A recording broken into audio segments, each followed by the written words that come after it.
Welcome to the Economist in Your Ear podcast. So, let's start with a question for you. Imagine a major world power. Its political system hasn't fundamentally changed, but somehow global public opinion is. Well, it's warming up to it in a big way. Why would that happen? Why would popular culture and tech exports suddenly start doing the heavy lifting that diplomacy and economic strategy used to do? We're looking at the latest Economist GlobeScan poll, which surveyed 32 countries from July to September 2025. And the numbers, they really reveal a fascinating and I think notable shift in global preference for China as a leading power. It's the scale of it that's so striking right away. The global average preference for China as the, quote, leading power, it jumped 11 points. 11? That's not just statistical noise. Not at all. It's now at an average of 33%. And at the same time, you see support for the United States slightly decline to 46%. An 11-point jump is, it signals a real, if partial, rebalancing of global attitudes. And critically, this positive movement toward China was measurable across every single country they surveyed. Right. That kind of swing is pretty much unprecedented in this poll's recent history. And the analysis suggests the drivers aren't what we usually look for, the big policy announcements or state-to-state trade deals. It seems like China's global visibility has just fundamentally shifted. It's moving from the halls of power into people's homes. It's getting personal. It is, through lifestyle exports and mass cultural contacts. So let's unpack what that actually means, those personal touch points. We're talking about tangible, everyday things. Take the global craze for Labubu dolls, these high-end designer vinyl collectibles. They have just exploded among younger collectors everywhere. Then you look at their electric vehicle brands, which are getting sleeker and better designed. And maybe most important, their homegrown AI platform, DeepSeek. And that basket of goods, it really shows a purposeful change in strategy. It's a move past the sort of rigid, sometimes awkward, state-driven messaging. The old Confucius Institute model, you could say. Exactly. Yeah. This aligns perfectly with programs like the Ministry of Culture and Tourism's Outbound Cultural Brands 2025. Yeah. The goal here isn't to force an opinion on anyone. It's about generating user-generated enthusiasm. They want the product itself or the design to create that positive feeling. So the competence and desirability does the work for them. Precisely. Right. And technology is maybe the most powerful bridge here. You mentioned DeepSeek. It's a Chinese-developed generative AI that's gained huge traction, especially for things like coding. It's becoming embedded in businesses all across Southeast Asia. And when a country's technology is not just reliable, but actually useful in your daily life, it builds a kind of credibility through proficiency alone. It's the same path other East Asian powers took, right? Japan with consumer electronics, then South Korea with K-pop and Samsung. Exactly right. It's reputation built on a stack of competence. What I found most compelling in the data, though, was the age gap. I mean, the demographic split is massive.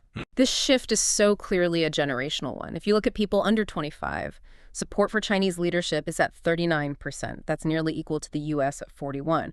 So that huge preference gap you see with older age groups, for this digital native generation, it's almost gone. And we can guess why, can't we? We can.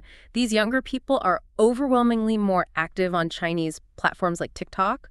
They're following influencers who've been on these sponsored trips to the country. So their perception of China isn't some abstract geopolitical thing. It's the source of cool content, design trends, places to visit. It's a shift from policy anxiety to cultural aspiration. And that youthful energy is mirrored in certain regional hotspots, especially places with deep economic ties to China.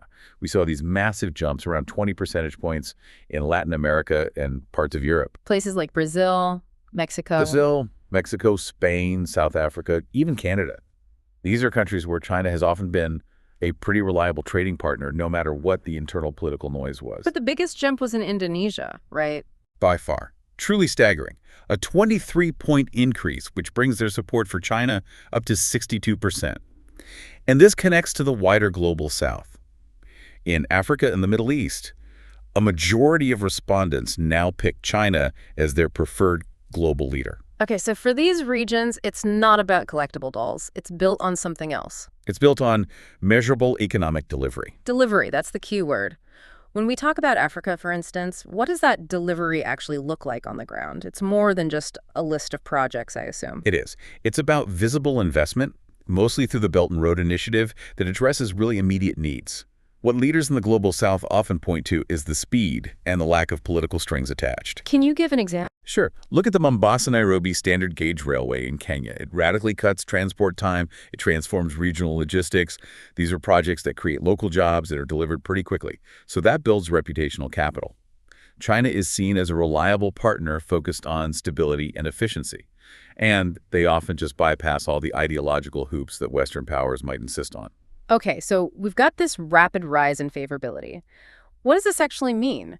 Is this a full-throated endorsement of China's governance model, or is it something more pragmatic? And that's the central question. It forces us to really challenge the permanence of these numbers. How so? We have to look at the context. This 2025 bounce could very well be tracking temporary U.S. turbulence. We've seen a lot of policy fluctuation out of Washington, swings between isolationism and interventionism. So when the traditional leader looks unpredictable. Exactly. China's predictable, economy-first messaging looks remarkably steady by contrast.